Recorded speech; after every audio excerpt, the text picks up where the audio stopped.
Kibaye persayangan Bunkad no kibaong siapang jongan Jingyara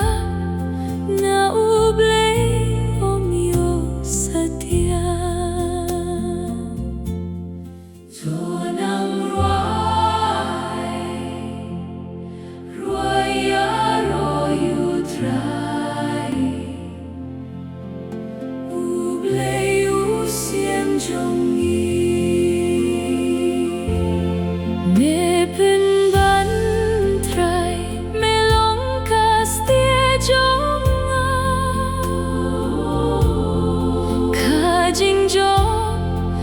Kajing slur me ayanga Ngayay kyang nga bertahu tray kindrat Te uphay tinyangan ulum kinta Tonang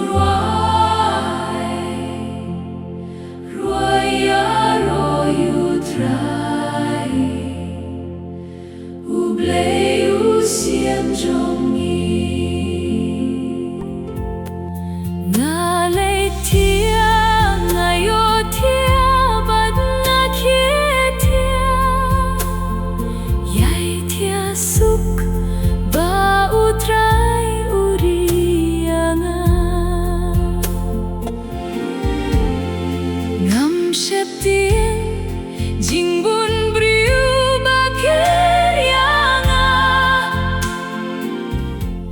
Ki hajar ngut bayen yale yanga Tonang ruai aro yutrai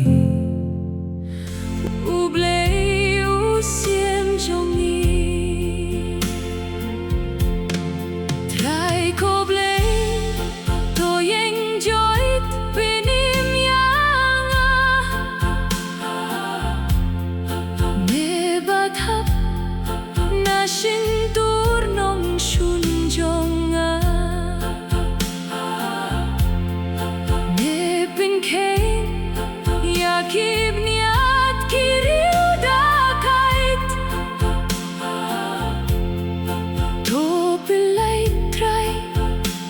Kuyala upay